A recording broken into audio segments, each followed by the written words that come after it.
Today I'm going to try to share my adventure with you. I went back to the lime kilns in Sunnyside, Utah, and made some excellent discoveries. I hope to share that with you today.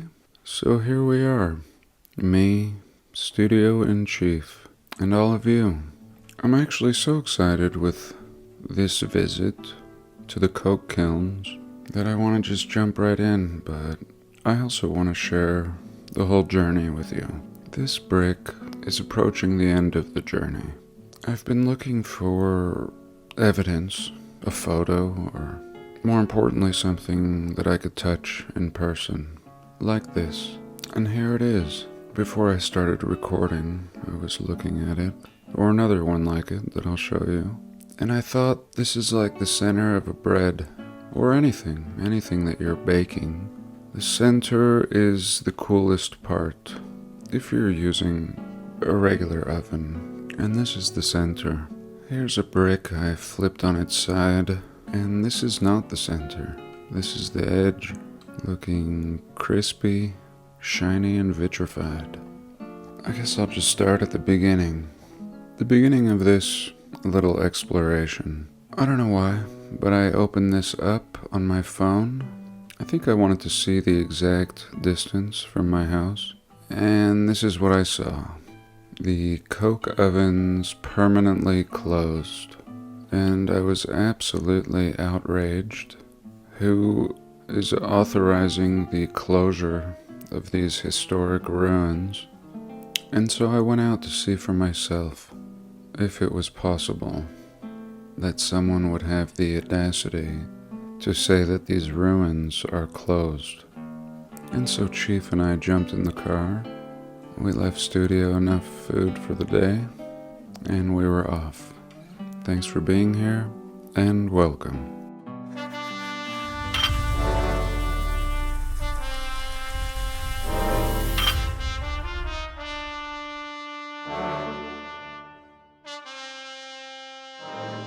So here I'm approaching. There was one car, which I was happy to see. And there is a gate out here, right here. So I suppose if they wanted to close this place, this is where they would have done so. And really, I was so furious that I wanted to call the Historical Society. And maybe we will do that. Maybe, as a group, as a community, we can push to have this placed on the historical register. It should be. And the more I explored this, especially on this particular visit, the more I came to realize that this had been destroyed. This was the ruins of the ruins. Whatever the inheritors discovered here, they took what they needed and destroyed much of the evidence. One of my objectives was to see how far down this brick went. As you can see here, there's brick in the foreground of this coke oven, or supposed coke oven. And all around, I'll show you more examples of that these structures clearly go down further. If you were just cooking coke in some ovens, there'd be no reason to go down 5-10 feet. And it was a lovely day. There was nobody here. The snow has melted, and the ground was not too muddy. And here I am in the center of one of the rows. There's another row on the other side, and there's several rows. It's just that the other rows on the other side here have had all the buildings removed. But plenty to explore over on this side. I probably will not go into things I've shared in past videos about this site, but do check out some of those. I have one on my backup channel as well. And this is a camping site as well. I had planned on camping here for the night, but I wasn't sure exactly where the camping spots were. And there's so much I want to show you, but I can't resist. I'm just going to go to the best parts. So here I am checking out the crust, which is the most intriguing for me, this crust on the outside of the brick. And prior to this visit, I'd seen many things that look like bricks in this crust, but never a perfect brick. Something I've been searching for here and out in nature. Now I found a lot of melted blobbish things like this. A lot of things that look like metal. But again, everything was extreme. Either well preserved like this or just totally cooked out. And I was looking for something in between.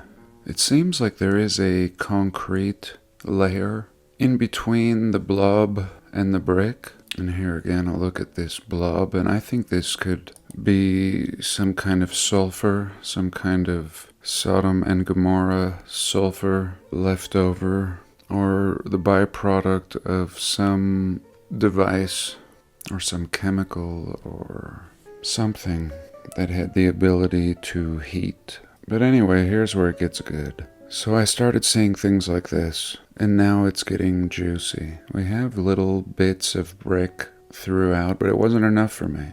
Now I start seeing the shape of bricks turning into mud, something in between, but that still wasn't enough for me. Again, we can see the edge of the ovens, or supposed ovens. I have a lot to say about these ovens, especially the chimneys coming up from the top, which don't come out of the top, actually. They come out from in between each dome. But anyway, blockage right here. And it still wasn't enough. Here I'm tapping it. We can even see a little bit of the mortar. And no doubt when I'm standing right in front of it, it's the same size as a brick. But again, I still wasn't satisfied. So we continue. It's like the expression reading in between the lines. Well, this is a great example in this research of reading in between the main features. The main features are the ovens. Everybody's looking at the ovens, going inside the ovens, and looking at the perfect brick when really the cluage is right here. It's in between the ovens. There were other structures in between each oven that have been completely cooked out. And like I said earlier, it's like baking something. This is the center. Here is where we have pockets of preservation. Here's a brick, above it a brick, more cooked out. And this is it. This is one of many examples I will show you. And now everything making sense. We see the transition of this material, the transition of brick to mud all over here. And here you can see I turn the camera and there's another brick back here in great shape that I tap. I don't know if I'll have the audio. There it is. And you can see it's in great shape. And all around it, just totally cooked out. Great evidence right here today. And the impression I was left with, here we can see this part again, was that this area had been bombed. It had been hit so hard. And then somebody came in with some heavy machinery and took out the front of all of these domes. Just took a backhoe to them. Here we can see like a glazed pipe with green on the top, and a lot of the green melted out, but we see what looks like plumbing. And I show some other examples in better shape. And again, that's just sticking out of the blob. Here we see a lot of burnt sections and melted bits. Again, burning and vitrification, like shrapnel. And here again, another brick. There she is. Just nicely nestled in this mess. And all of this mud, this is what made me suspicious of this mud, is if you tap on this mud, in a past video you'll remember I tapped on it, and it sounds just like brick, and I became very suspicious. I thought, why is this mud hard as brick and has little chunks of brick in it? In this case, a full piece. And that is because all of this, even up here, this is all cooked out. This was all brick as well. But down here, it fared well. It was preserved deep in the cake batter. And here's a close-up of it. Again, what I've been searching for years. And I guarantee we do samples of this brick and this hard as a brick mud above it. And they'll have the same mineral composition. Here again, a little chunk. And again, a chunk. This one continues. It's been cracked here. And you can see a perfect fusion into the melt, into the mud melt. Here I feel like I see a distorted stamp. And here is super vitrified corner of a brick. I think I opened up with this. It's a little chunk of sulfur stain here. And it's just been eaten away. if there's any doubt that this has been superheated. Amongst some of the cluage there were doors here, and the heat came in, kind of leaked through the door and just cooked out this corner, started to make its way in, but otherwise there's no soot in any of these, as I've said in a past video. There's no staining or burning, or these were protection from something from the outside, is what it seems like to me. Here again, a close-up of this burning on the corner, near where a door may have been. Here again, some more melted out brick in between two of the ovens. In between. So some people wanted to say that this dirt was put on top of these domes, and I think this really disproves that. And this is just like the brick that I found in the desert. You can tell it's been so heated. It doesn't have the same composition as a freshly tailored brick. This baby's almost looking rock-like, but no doubt a brick. And again, that same one. We can see bricks above it, and just the transition, exactly what I've been looking for. Now the soil you see below it is simply brick and mortar. And now you can go out in the desert or any part of the realm, and you'll see this, and you'll think it's natural. You'll see little bits of brick. It might raise an eyebrow. But really, until I saw this for myself, I just wasn't sure. And today I'm sure. And coupled with this false closure of this historical site, I think this area is very important to understanding our past.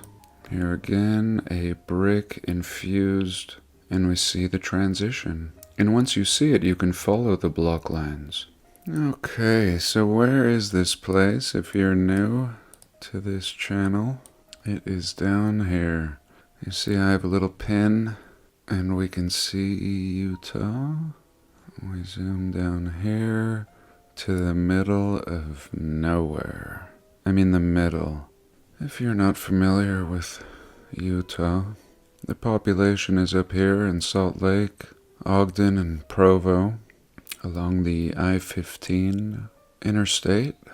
And there's some people down here in what's called St. George, and pretty much nothing. Everything else is just little 5,000 population towns at the most.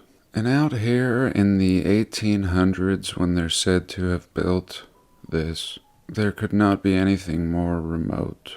So here appears to be the campground, the Range Creek Trailhead Campground. So I did pull in here for a second, and throughout my stay, I was pursued by an Agent Smith, a she-smith. She was on an ATV, and it seemed like everywhere I went, she was on the outskirts, spying on her ATV. And I ended up getting a picture of her. I'll show that to you. And what are you seeing here? These kilns look like they've been altered a little bit on the Google Earth. And kind of scary, actually.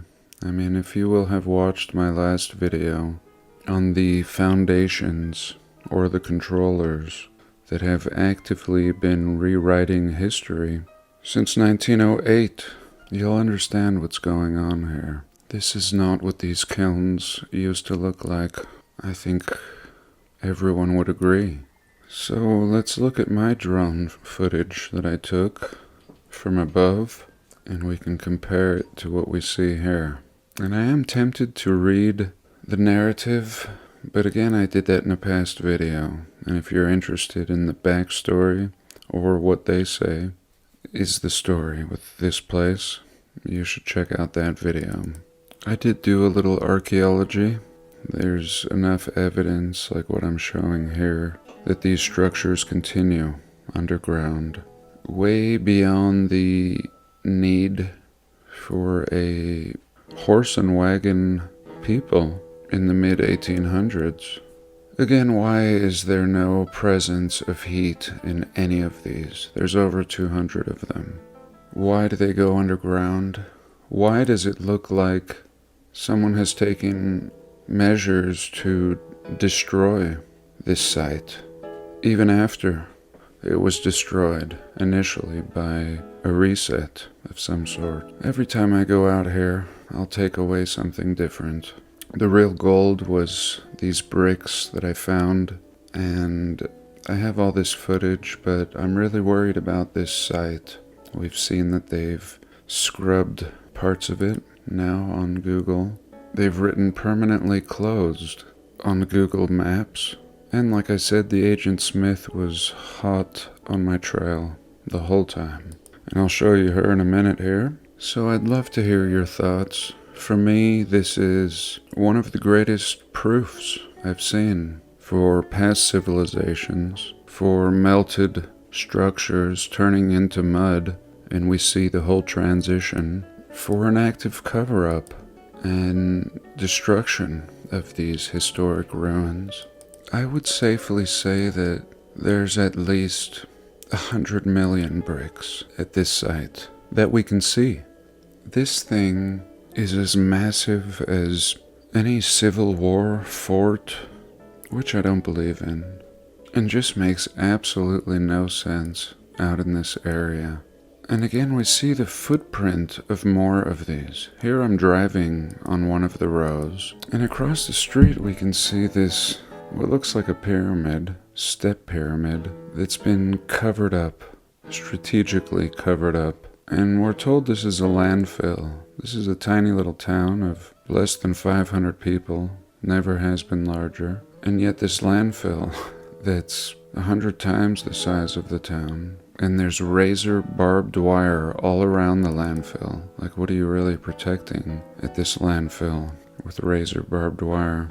And here on my way out, I caught a picture of the Agent Smith. And here she is. I was driving away, and then I saw this road and backed up into it because I could hear her ATV behind me. And sure enough, I caught her. Here she is. And here she's in distress because she knows she's busted. Her cover blown. And here again, she disappears into the woods.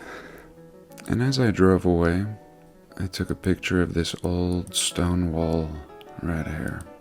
The walls that we find everywhere, transitioning into mud right here. So I think I'll leave it there. There's so much more, but I hope it was worth it. I hope you enjoyed. Do have a blessed day.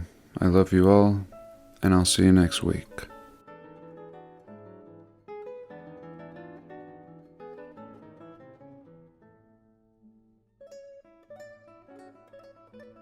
Okay, let's go bonus real quick. Here I'm just messing around with this map, and we discussed this map in a past video. Sellingham showing up as the capital city of Tartary, and I was just trying to lay it over a modern day map to give us an idea of where this Sellingham may be. Essentially what we can see is it triangulates Persia and China and is straight above India and Mongolia. So here's a modern map, and we can see India, Mongolia, and if we were to go straight up from this point, we see a few cities that might fit the bill. One here called Jakutsk, one here called Bratsk, and one here called Tura. I'm gonna go with Tura, which sounds like tower. And here I've punched in ruins of Tura, Russia. And here we go. Castle of Tura, just gorgeous. Right off the get-go. Mind you, these are ruins. Castle with a little church. Super tech. Here a church in Tura. Amongst the cubes, the communist hives. And here a look at the inside of that castle in ruins. Vaulted brick ceilings. And here not far away we see Tomsk.